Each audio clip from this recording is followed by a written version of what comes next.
We're all over the place today. Well, we're good? If you were wondering what's going on, why we're late today, it's a baby. Me. It was not a bird this time. Not this time. It was not a plane. It was not Pigeon Man. Oh, Pigeon Man. It was, in fact, a baby. That's what happens when you tell when your wife has to go back to work finally, and you're just like, well, what am I supposed to do with all this time that I have this baby? Man. Hey, super dad. You're doing a show and doing a podcast. Gotta do the show. Gotta do the show. But we got to talk about Ben Johnson getting called out by Colin Cowherd. Got to talk about Mike Sando's QB tears. Can you see like the hair's not brushed? I'm just looking at the baby, looking at you like. And then we got to talk about, can the Cubs get right? Doesn't seem like it. All that and more in today's episode of The Morning Breeze. Hit that like button, subscribe to the page, leave a 5-star review. Y'all know what to do. I'm tired, Jordan JC. I had to tell y'all about like 10 minutes. Bro, today, it was too perfect. Today was going just too perfect. I appreciate y'all for tuning in. Showing love as always. Hit that like button, subscribe to the page, leave a 5-star review. Y'all know what to do. Push the button. Sweet Jesus. Push the button. Come on, push the button. Yeah, come on, push your button. You heard what she said. Y'all heard what Sue Young said. Hit that like button, subscribe to the page. So literally, everything set up 10 minutes before the show. Everything set up. Perfect. I was here on We time. good. Yeah. Wife tells me I need you to swap the car seat out. Somehow she didn't like. Don't say something gonna get you canceled, Pat. She put the seatbelt through a way that we never put the seatbelt through. I'm sitting out here fighting. I mean, I'm pulling on this thing. I'm ready to rip the car apart. I'm like, I'm taking the engine out just to get the car seat out of this thing, right? End up, she goes out there, immediately pulls it out because she knows how she effed it up, right? Like that's immediately what happened. She knows how she messed it up. Swap the car seats around, run in here, hit a baby crying. Now he has a tendency to try to kill himself. So like he'll just lay in the bed and be like, hey, let me just see what happens if I try to throw myself out of this bed. Whee! Yeah, so once he up, you gotta grab him. So then it's up. It's like, okay, I still got 2 minutes to the show. We still gonna be good. He just gonna have to do the show with me. Blah, blah, blah. Okay, I gotta change my shirt. Let me change my shirt real quick. Swap this around. Blah, blah, blah. Oh, you son of a.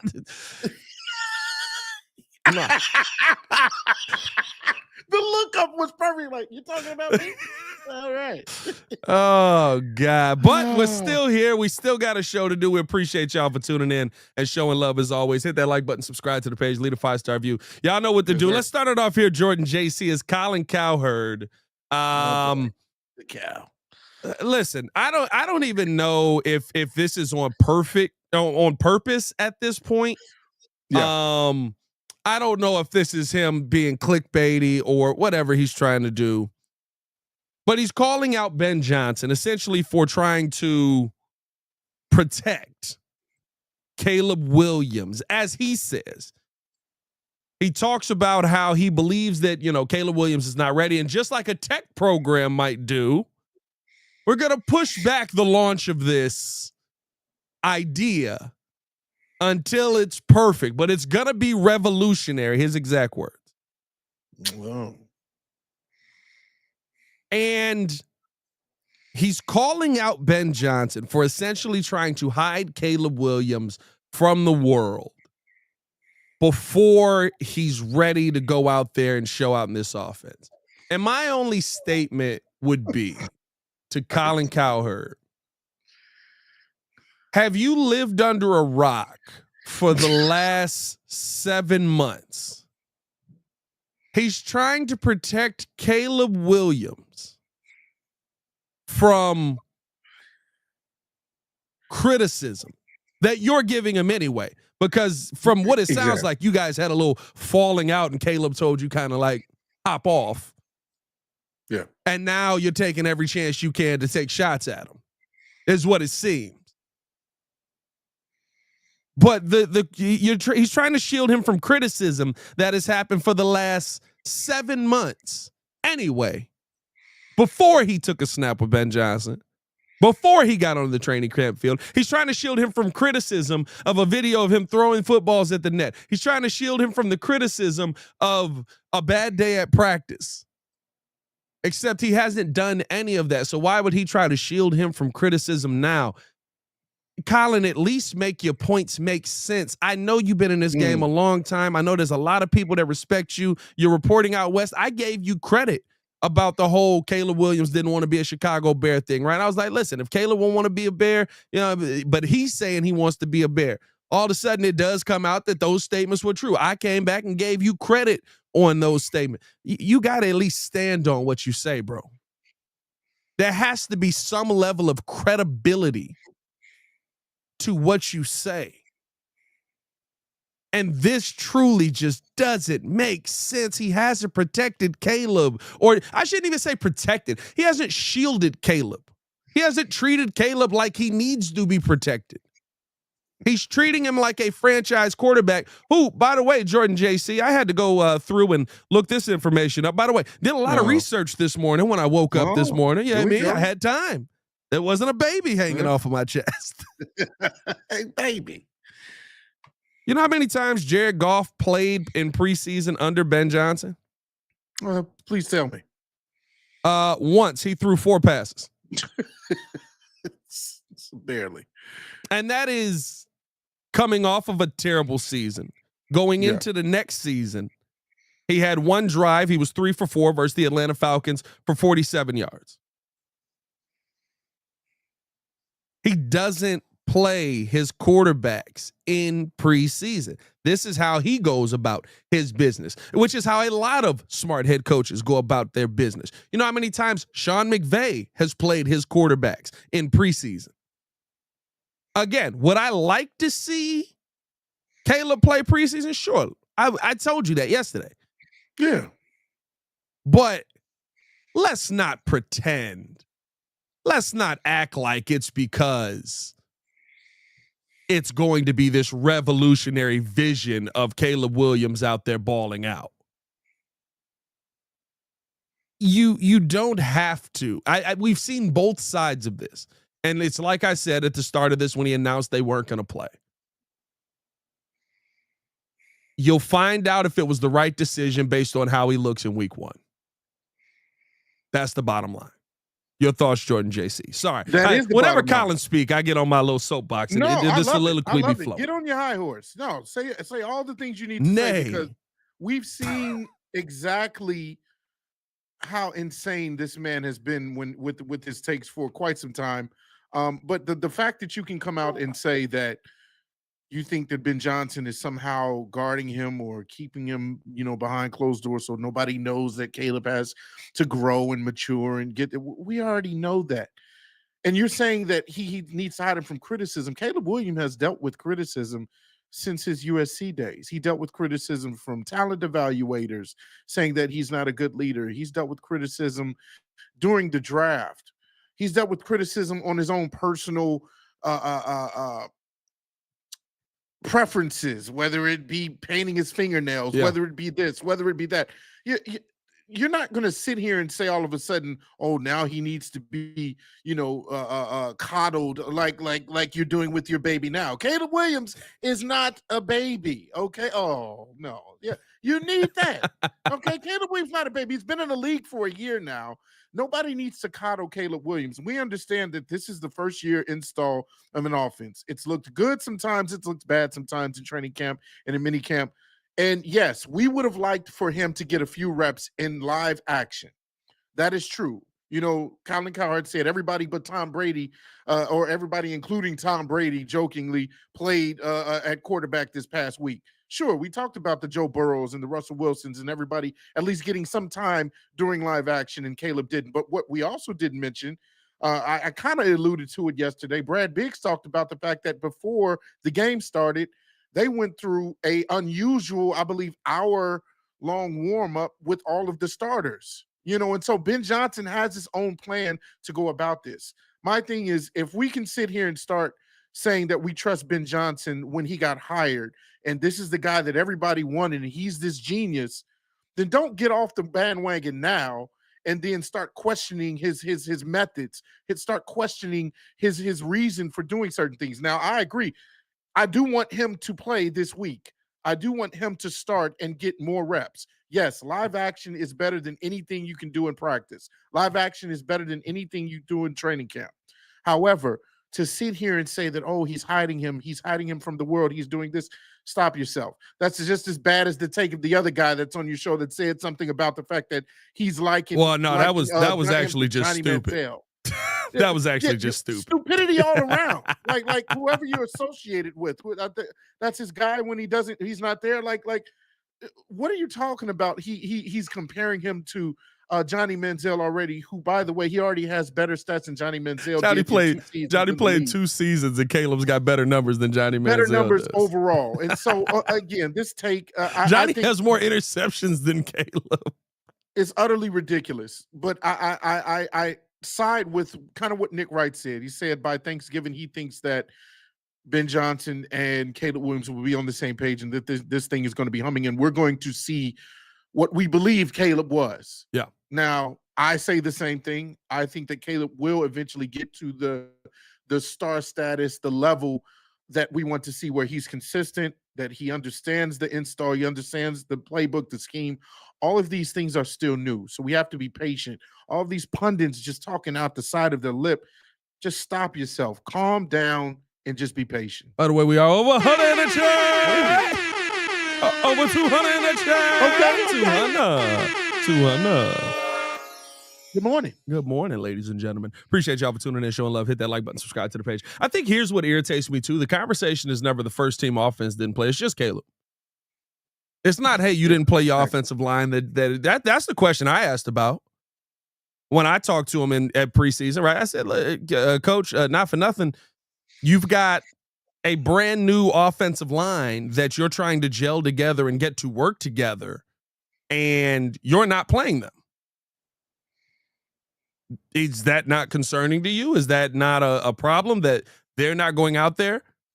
No, we're not. This is kind of how we're going about it. They're going to get a lot of work in. They're going to get a lot. The exact same things he said about Caleb Williams. Yet he's protecting Caleb Williams. If anything, I think you sent Tyson Bagent out there to die. Like, if we're saying he did one thing or the other, the true thing that he did was send Tyson Bagent out there to die, and I'm just happy Tyson survived it. Yeah. There was a lot of said, oh God. Yeah. So, like, to me, it's look, am I going to sit here and say that Caleb Williams is having a perfect camp? No. Am I going to sit here and say that Caleb Williams has improved a ton throughout this camp and is starting to understand the system? Yeah.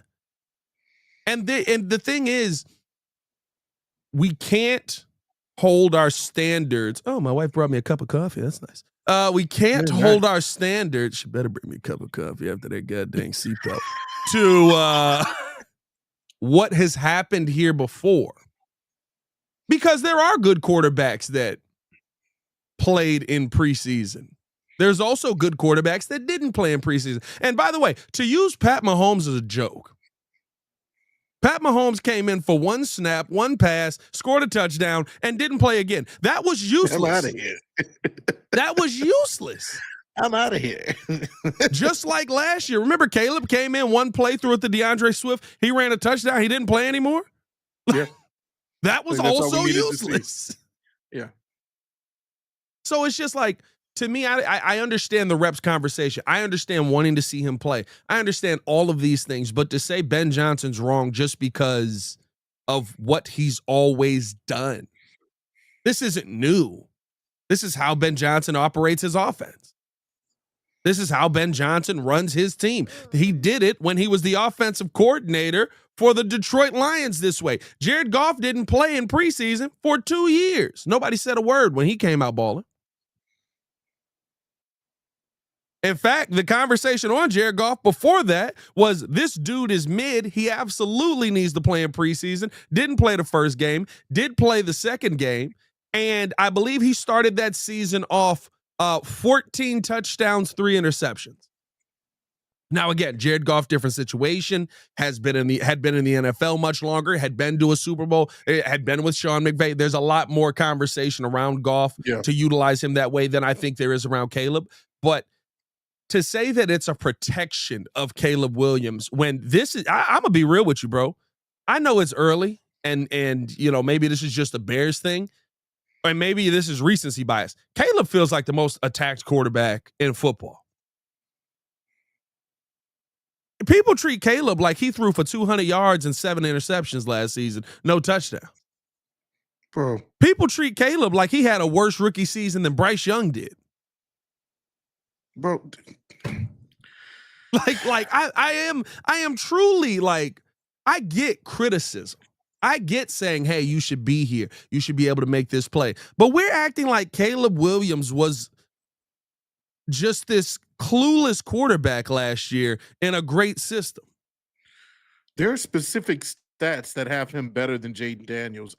It's weird to me. But I mean, of course, you understand the narrative. It's like you put so much expectation on a player that look otherworldly. I get it in college and just did pretty much everything without all the talent around him at USC. You had a few nice players and Jordan Addison. You had some decent players over there, but like overall, you dealt with a lot of. You had a bad offensive line, and there were things that you had to do kind of play superhero ball all the time. And so we expected him, a lot of people expected him to just come into the league and just take it over by storm, be a top 5 quarterback as soon as week 1 started last year. But of course, that's not always the case. That's not realistic when you have to continue to build the team up around him and you don't invest in protection from day one. So that's why it looked bad. But still, Caleb endured. Caleb actually had a really good season by a lot of metrics comparatively to any other Chicago rookie quarterback in history. And so when you want to sit here and scrutinize him and overanalyze him and put him under a microscope and a fine-tooth comb and sit here and say, oh, well, Caleb's not living up to his expectation. Ben Johnson's hiding him, in his own little room somewhere where he can't be touched and he can't be viewed and scrutinized and whatever. Like, no. Just relax. I think there's a medium. I think there's a baseline where, yes, Caleb needs to improve. There's things he has to get better at. I think that's natural maturation. That's part of the natural process. But I also think that there needs to be an admittance that Caleb Williams is still a really good quarterback. No matter if you got him under the Jaden Daniels and the Drake Mays and the Bo Nixes right now, they've gone to better situations. Let's compare him. Let's compare him to, one, a better situation as well than what the Bears had last year. And 2, well, I shouldn't say that. Actually, I can't say that. I can't say a better situation because that was a wild situation. But let's compare him to somebody who is exactly him. Generational quarterback, or heralded generational quarterback, right? Number 1 overall pick. I think I know where you're going. Yeah. Supposed to take the league by storm. 3-14 rookie season record. Caleb better. Yep. 3,641 yards, a little bit better than Caleb. But what, 110 yards, something like that? Yeah, like 3,500. Yeah. 12 touchdowns, 17 interceptions. Way better numbers than That's him. Trevor Lawrence. Yeah. Trevor Lawrence is a $50 million quarterback right now. People still won't talk about how bad of a quarterback he is. Like at this point, it truly is. You realize that you're speaking on Caleb or your push, or if I go at Ben Johnson, or if I go at Chicago, like I've said this for years, you realize that it is going to get you clicks. You realize that it is going to get you eyeballs, that people are going to watch you, that people are going to tune into your show because you know that Chicago is going to come to defense of its quarterback. You know that Chicago is going to come to defense of its players. That's the number 1 overall pick. That was the generational guy. After that season, what I was told was the situation was so bad, no quarterback could be successful in that. Caleb Williams won you 4 games last year that the coach took away, and we don't talk about that. In the national media, I should say. We talk about that here.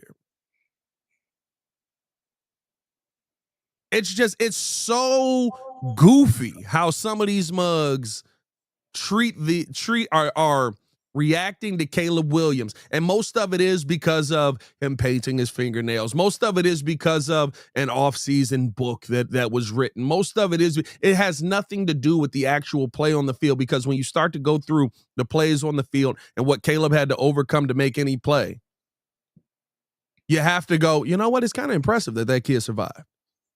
But people don't want to do that, because people don't want to sit down and watch the games and rewatch the games and watch the tape and say, okay, I can see where he messed up here. And listen, you can't say it's not all on Caleb Williams.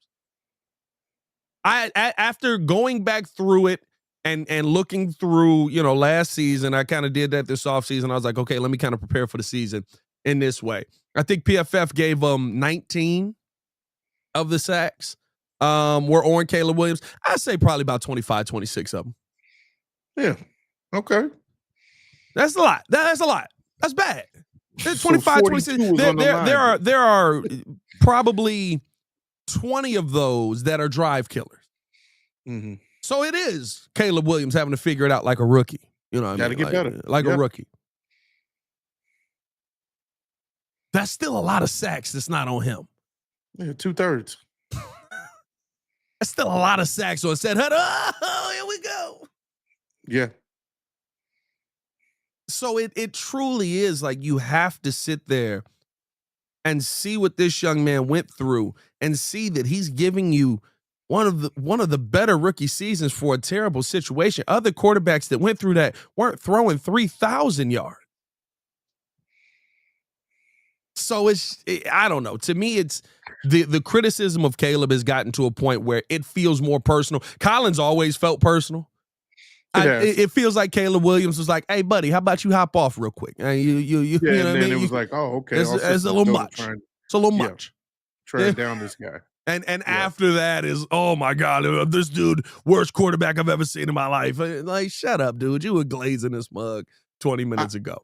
I think that and you mentioned it. I think because it's Chicago and we have had a history of being the only franchise now without a quarterback that has thrown for 4,000 yards and 30+ touchdowns in a league in an era where that can be very easily accomplished. It's easy to just say, without even doing your homework and really taking a good look at the eye test of what Caleb really did, despite all of the chaos going on last year, to just sit there and say, oh yeah, this guy, he's not living up to expectation. He's not going to be that good. He's a bust, or he's going to be overly analyzed and evaluated to the point where people keep thinking that he shouldn't have been valued at number one in the draft. My thing is, yes, I understand it's easy to say that. You can say that this is where quarterbacks go to die. We've heard before in the past, this is where wide receivers go to die. Whatever. How many positions you want to say we bring here and they just completely just fall on their face, or we don't know how to evaluate talent, or we don't know how to develop talent. All I have to say is be patient with the process. I'm not trying to sit here and sound like Finky from what is that from the 76ers. Trust the process. But what I am saying is that you have a coach, you have a guy who everybody was enamored with the last 3 years that has already proven himself on offense. And the numbers show it. The Detroit Lions, who are a horrible organization statistically, not really good at winning football games for however many years, continue to get better year after year. They averaged over 33 points last year, or 32, one or the other, somewhere along that. Over 30 points last year. Yeah, that's a lot. Ben Johnson was the reason for that. And he's not just, he wasn't just a one and done guy. He did that for 3 years. And so now that he's here as now a coach and a guy that is over the whole team, you have to give it time. You have to be patient enough to say, okay, what's his process? Okay, we may not like what we're seeing, what he's doing with Caleb, but we should trust that, hey, he understands how it looks. He understands what to do, because he made Jared Goff successful again. He made Jared Goff an over 70% completion percentage quarterback. Yeah. And so trust the process and stop being stupid, Colin. That's Jesus. That's all I got. That's the only way to say it. I ain't gonna lie. Yeah, I was trying to be nice, but I can't wait. Listen, this is also the dude that told LeBron at this point, I think 12 years ago, LeBron, we're good. We got Ben Simmons. Go ahead and retire, baby. We got the next face. That's insane. Hey, man, stay tapped in with us here, man. Appreciate y'all for tuning in to show love. Hit that like button, subscribe to the page. Leave a 5-star review. Y'all know what to do. Got the commercials imported in, so we're going to take a quick listen from our sponsors. But after we do that, we're going to talk about Mike Sando's QB Teirs, and we got to talk about these excuse me. Had a stroke there. These Chicago Cubs, ladies and gentlemen. The Cubs had a stroke. Sorry, it almost made me throw up in my mouth that we were talking about the Cubs. I get you, baby. I swear to God. We'll be right back right after this.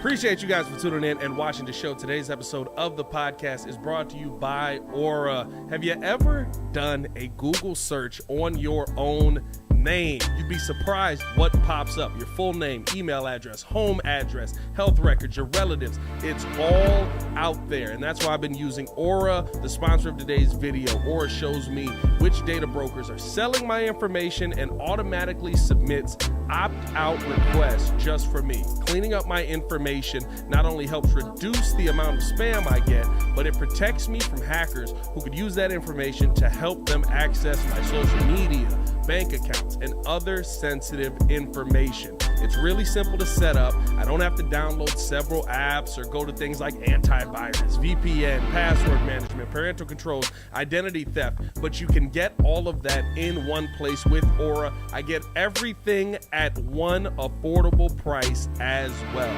You may already have one or two of these tools, but not having Aura is like leaving the front door locked while leaving the back door and windows wide open. For you to be able to take advantage of Aura, we got a special deal for you here today. Stop data brokers from exposing your personal information. Go to my sponsor at https:/aura.com/the Windy City. Again, that is aura.com/the Windy City to get a 14-day free trial and see how much of your information is being sold.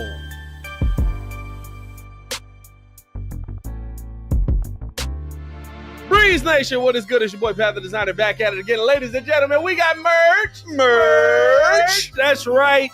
New website, new merch, all out. We've been telling you guys to pull up on us. Now you can at twcbreeze.com. We can find out all of the latest stuff going on. What all can they find there, Super Producer? Listen, you can join the nation, sign up to our mailing list, and be up to date for events and news. You can also visit the shop page and order merch because we have t-shirts, we got hoodies, we got mugs, we got hats, we got all kind of stuff. So, hey, we appreciate you being tuned in with us. And remember to subscribe to our YouTube page and follow us on all our socials. Check us out at twcbreeze.com. He's way too excited. I am.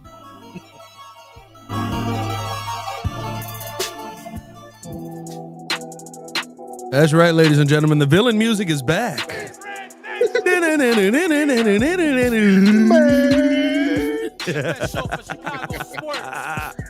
Appreciate y'all for tuning in and showing love with us on another edition, man. Hey, the merch is up, though. We got new merch dropping as well. Gonna get some team merch coming here. Gonna have some Bears Breeze merch, some Bulls Breeze merch. So tune in with us on that. Getting the Bulls Breeze back cracking.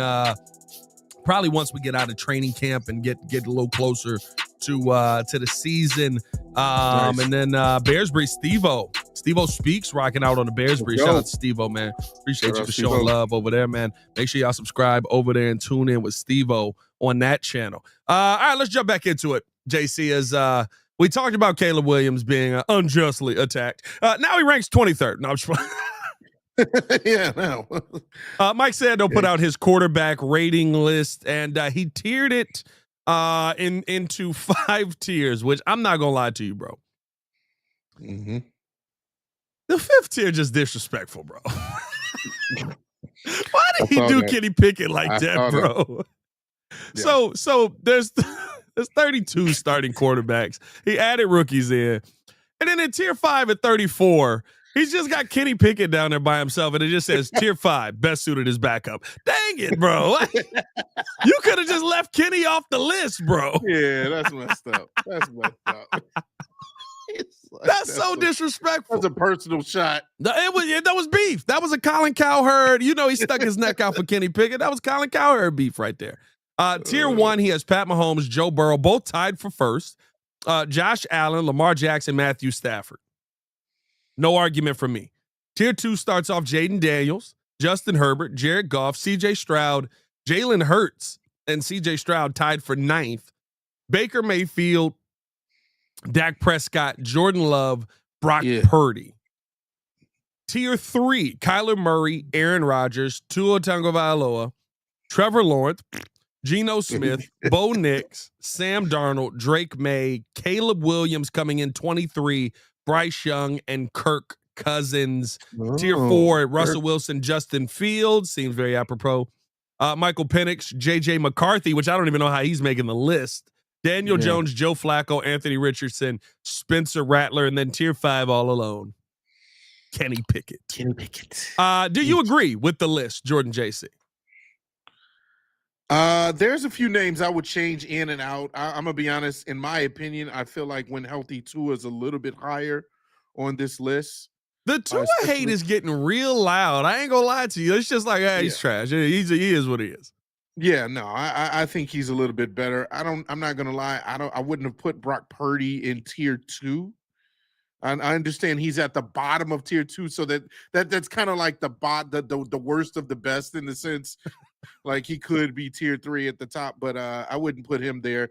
Then of course, just out of FGB, Jordan Love's a little too high for me at number 13. I'm sorry. I think he's going to be inconsistent I respect the hate, but I can't. There's nobody on that list I'd put above him. Yeah, I put Caleb above him right now. I'm not doing it. I'm not doing it. That's my meaty take. I put Purdy above him. I would put him as the worst of the second tier. All right, I'll take that then. Yeah, I'd put Purdy above him. Whatever can. I can't put Kyler Murray above him. I can't put Rodgers above him. I can't put Tua above him. Trevor shouldn't even be on his list. He should be down there in tier 5. Can't put Geno above him.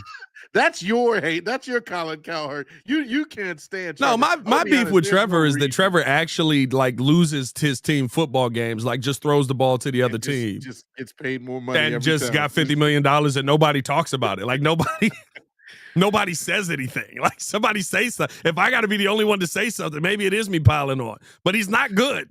No, he's not good at all. But you know what? Overall, I mean, and if we're gonna get specific about the tier that Caleb Williams is in, tier 3, it explains that tier 3 it says a legitimate starter, but needs a heavier running game. That might be true about the Bears, and or defensive component to win. A lower volume drop back passing offense suits him best. Now, we'll see how that plays out this year. I think this is where you have the potential for Caleb to kind of get into that tier 2 status, because clearly Ben Johnson is not somebody that's going to just rely off a few passes or a low volume, I should say, of passing. It's going to be a high volume of passes. Obviously, he's going to get the running game involved, a lot of 12 personnel, things of that nature. And so I think as it stands now, this is respectable enough for me to say, yes, Caleb is right where he should be, with the potential to catapult into that tier 2 status. Yeah, and I think, when you talk about the highs and the lows of it, where I see Caleb finishing out the season. Listen, Caleb, I don't think it's a he could be in that tier 2. I think it's a he has to be in that tier 2 by the end of it. He has to be in that, at least the Brock Purdy, Jordan Love range. I don't know what Dak Prescott's going to do coming back. I mean, Dak Prescott dropping, it's because he didn't play much last year. Like Dak Prescott's again another quarterback who is, we throw him in there as the mid, right? I say he's the black Kirk Cousins, but he is an MVP candidate. Like he's consistently been an MVP candidate, so I think he deserves a little bit more respect. But not playing, I'm not tripping on that. But Caleb has to be.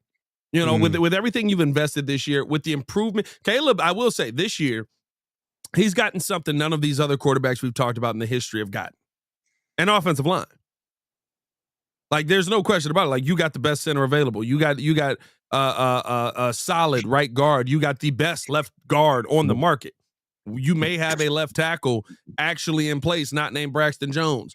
You might literally neither of the last two quarterbacks can say that. You might have in Darnell Wright, you might have a Pro Bowl right guard or right tackle standing out there in front of you. Nobody else can say that. So it is at some point this season, it does have to be like you look like one of these top guys. You look like one of the best 15, 14 quarterbacks in the NFL. The tier 2 stops at 14 there. And I'd say you need to be looking like one of the top 13 quarterbacks in the NFL and maybe even inside of that 13. Like, I don't think he gets to tier 1. I think those are for the gods. You got to go on a heck of a run to get to tier 1. You got to be in MVP conversations. You have to be the MVP. Like, it has to be like we look at Joe Burrow and go, you should have won MVP last year. Your team just sucked.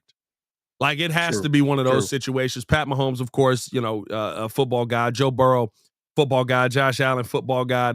Lamar Jackson, football guy. And I'm just talking about on quarterback play, not everybody on wins there. Lamar Jackson legitimately threw 3 interceptions last year that were all three not on him. I've never seen that in my life. Like, you can literally, I think one of them maybe you can say was, you took a chance there. Literally, none of Lamar Jackson's interceptions. Impressive. Yeah. Are his fault. He did not put the ball in harm's way. He did fumble a lot. A lot of fumbles. There's a lot of fun, but he got him back for a lot of them. Matthew Stafford 5, I think, is interesting. I think the recent play and his connection to a savant and what's his coach's name? I'm obviously forgetting it. Yeah, and like you're connected to a team, and now you also got Devontae along with Puka. Like that I think that is going to make him look really good for a couple more years. You got to be healthy though. And I don't know what Stafford's doing. Like, I'm not gonna lie to you. Like, I don't know what Stafford is. Like, he throws 68 passes one day and then he's just not practicing at all. Did you fall back asleep, dude? Oh, you could have stayed in the smooth croonings of Pat's podcast. Oh, look at the croonings. I don't like that. The funny thing is you're yelling and talking crazy. Oh, bro, my kids could sleep through a tornado. My kids can sleep through a tornado, bro. Unless there's lightning. For some reason, the lightning is what gets them. But outside of that, probably would start crying if you had like an ASMR voice, like if you were soft spoken, like I am Pat the Decider. Yeah. But no, man. Like I got to give Sando his credit, and you know why I give him credit on one thing too. I know Jaden Daniels high up on this list, and some people may look at that and say that's crazy, putting him above Herbert, putting him above Goff, putting him above Stroud. Jaden Daniels won. Sando values winning, and I think that's why I can't look at anything that he said about Caleb Williams in this list and say, while I understand the reasoning behind it, and y'all know we've explained the reasoning behind it a ton, that's not what happened. Or I mean, like I shouldn't say that's not what happened. This is what happened. Like the actual, hey, yes, these are the reasons behind it, but he still lost most of these games. He still didn't go out there and finish out big games, whether it was because of the defense or him. He still had an overtime loss. He still had interceptions. You know what I mean? Like, those are the things that I think are I give value to this list because it does value what I think is the most important thing in sports, which is winning. And it values overcoming some tough circumstances. Because if we're being honest, right, there's a lot of people that would put Caleb probably in that tier 4 list where, Justin Fields, Russell Wilson, Michael Penix, J.J. McCarthy, Daniel Jones, Flacco, Richardson, like you just didn't do enough. It wasn't, you didn't do enough to make plays. I think that he's kind of right where he should be in that tier 3. Yeah. And I think his ceiling should be one of those tier 2 quarterbacks. Yeah.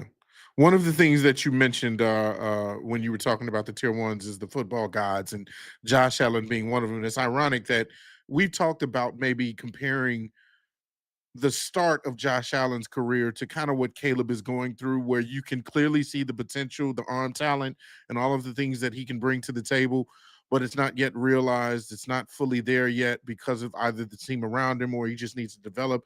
And then just naturally more snaps, more times you see defenses, more times you can be comfortable in a scheme year after year, you're going to improve. And that's one of the things that it mentions under Caleb's when you kind of highlight his specific area on this. Talks about you saw signs and ability, and you saw signs and ability that scare you. One GM did say that I think that will come in time, meaning him being a very good quarterback. Maybe it is a little bit like Josh Allen early in his career, where he has so much good other stuff that you will live with some negative plays. And as he gets more snaps under his belt, that part will come. And so right now, a lot of people are skeptical. You know, they see Caleb as obviously a special talent.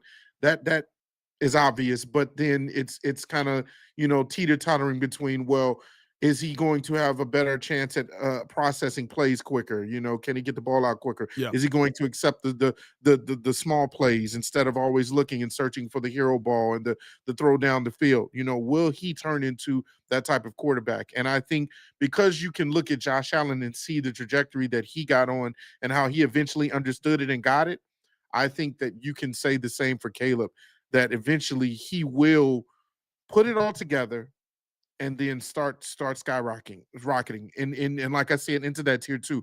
His potential is still going to be tier 1. Yeah. It may not come in the next couple of years, but his potential can be a top 5 quarterback. I had to go back to this comment to make sure I saw it right.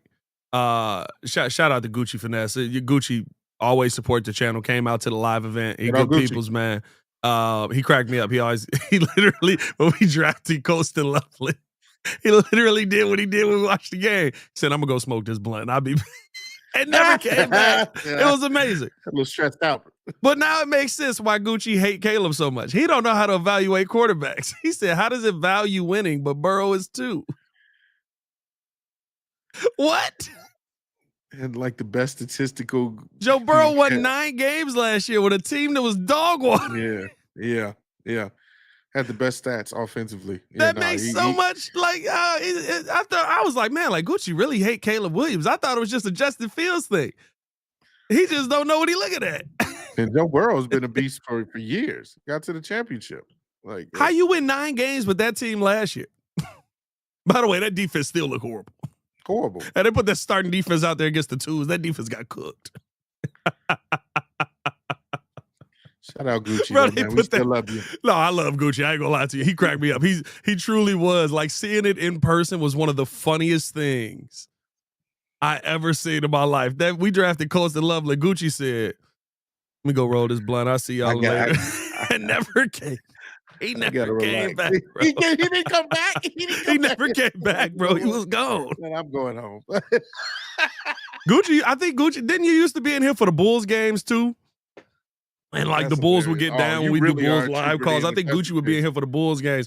Bulls would get down like 20. He'd be like, "I'm out." And then like they'll come back and Gucci be right back in. I'd be like, "Welcome back, Gucci." Oh, man. But hey, man, appreciate y'all for tuning in. Show love. Hit that like button, subscribe to the page, leave a 5-star review. Y'all know what to do. Let's finish it out with this. Man, hold on. We do gotta do this right here. We are over 300 in the chat. 300. Nice. Good morning. 88 likes on the video. Let's get up over 100 likes. Come on now. Got to talk about your boys. Yeah. Before we get up out of here, we got to talk about your boys. I've never been so confident in a prediction to start this season. And I just feel like it's 110% playing out. But I will give you this, Jordan JC. So for those of y'all that don't know,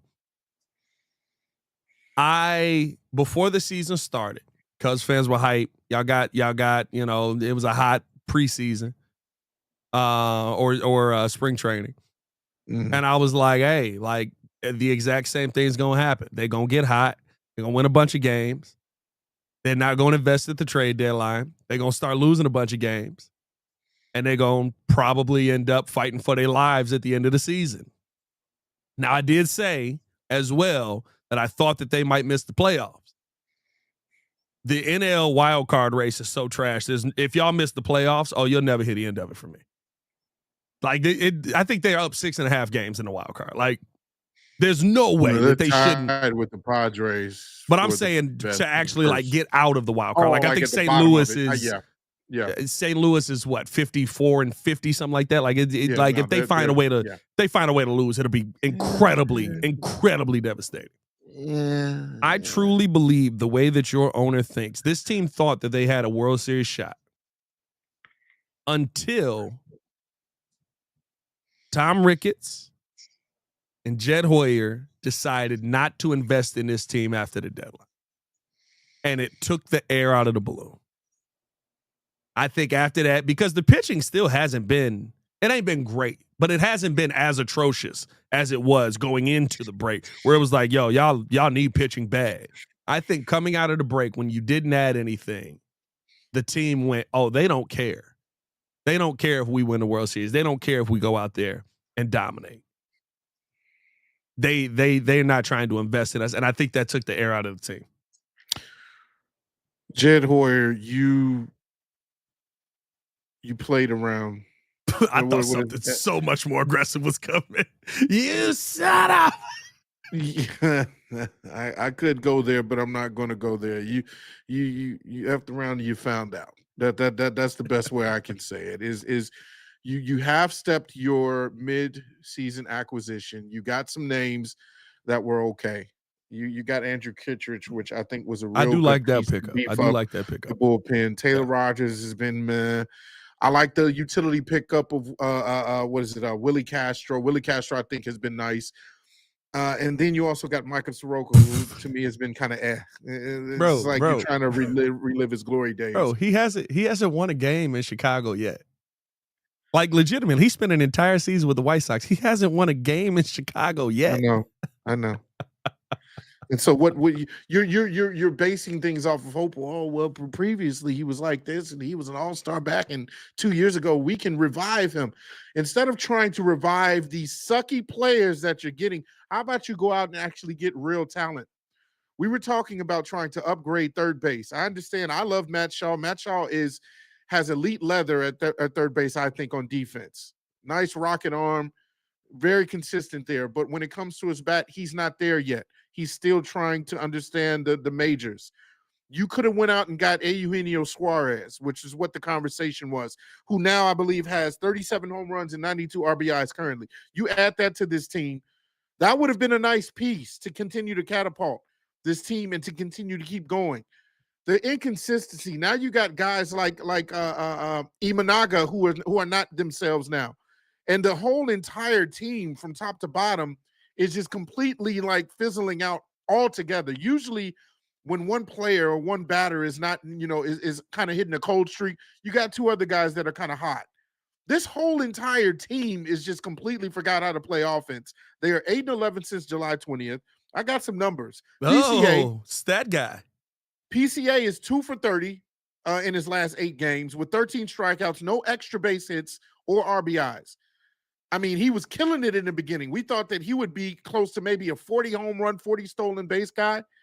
I don't see that happening now. Javier Assad, great job returning to the Cubs just to crash and burn in your first start. Gave up a moonshot and lost to the Blue Jays. Kyle Tucker, who's only hitting 200 in his last 18 games with just 1 home run since June 29th. Seiya Suzuki is also in a mini slump. Who was your RBI leader for a while, who was leading the leagues in the RBIs for a second. I mean, everything is crashing and burning. Now you have this historic run by the Milwaukee Brewers, who have won 11 in a row, and in twice, I believe, have won 10 in a row. That's crazy. 11 in a row, and they're now 7.5 games ahead of you because you did not invest fully in making this team better and solidifying your team for the long run. It was exciting in the beginning, but you have to finish. It's not about the start. It's about the finish. Yes, I'm wondering how the heck Milwaukee is a great team too, but it doesn't matter because when teams win, you need to continue to try to catch up and keep up with them. No one can explain why the Brewers are doing what they're doing, but they're still doing it.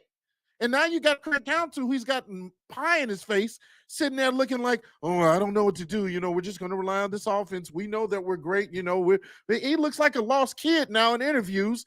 He doesn't know how to answer what's going on because there is no answer. You messed up and you found out, Jed Hoyer.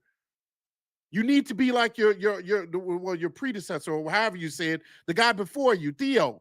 Spend money. This is a big boy organization. Predecessor? Whatever you call him. The guy before you. Your predecessor? I'm so pissed off. I don't know what word I'm using. The guy before you who won you the World Series. Theo Epstein. Be like that guy. That's your blueprint. Go out and spend money when you know you need it. He got not Soriano. He got who's the rocket arm that they got that actually won them games? The closer. Aroldis Chapman. Aroldis Chapman. You got him here, and he won. He literally was one of the biggest reasons why you won it all in the World Series. You should have went out and got somebody that is a game changer, not all these little dink and dunk pieces that are cute and that are good pieces to the team. You needed to go out and get a game changer. You didn't. And now the Cubs probably are not going to get right. They're probably going to suck. I do think that they'll get into the playoffs, but I don't think they're going to make any noise. Good job. It's so funny to me too, because first off, phenomenal crash out. Clap it up for the crash out in the chat. That was Pat the Designer level crash out right there. That was phenomenal right there. It's so funny to me because it's almost like he talked with Jerry Reinsdorf. It's almost like he said, championships are expensive. It's more fun for you to be competitive and be consistent and have people in Wrigley and not go out there and try and win World Series. Because the stands are still packed. Oh, everybody's still there. It's still a party. It's still a great time. Beers all around. Beer right? everywhere. We got beer snakes going on here. I'd be like, nothing is going to change. And listen, as a Sox fan, it pains me to say this. It is a good time at Wrigley. I went twice last year. One time the Cubs lost. I was having the most fun in my life. The second time the Cubs won, I was like, this kind of sucks. Both times the stadium felt the exact same. Everybody was in there just, they lost or win. Go, Cubs, go. Go, Cubs, go. It's go. And you say, no, it didn't matter. It didn't matter if they lost or won. They were drunk already. They were drunk. They didn't even play the music. They just start singing. Oh, the Cubs lost. Go, Cubs, go. Go, Cubs, go. It's the dumbest thing I've ever seen in my life. As far as a baseball fan goes. Why would I invest in y'all? Why would I spend money on y'all? There's no reason. You're going to be singing that stupid song no matter what. Fly that W, baby. Right. You fly to L. It don't matter. Go Cubs, go. Go Cubs, go. It don't matter. Fly to L. It's y'all. Y'all want to go party at Wrigley and have a good time and be on that side of town and enjoy the experience. It's y'all. He has no reason to invest in that team. And I'm never going to say, don't go to a game, don't have fun. Y'all know how I am. I still go to Bulls games. I still go to Sox games. Not granted, at the Sox game, I'm one of like 40 people. But like, I say, go enjoy yourself however you want to enjoy yourself. Go have fun. But it is, I think that Tom Ricketts truly has gotten to have conversations with Jerry Reinsdorf because the mindset has become exactly the same. I got you your ring. Shut your mouths. Come enjoy this party. But we're not going to win in the second half of the season. That don't matter. You still going to be sitting in them stands after every loss. Go Cubs, go. Go Cubs, go.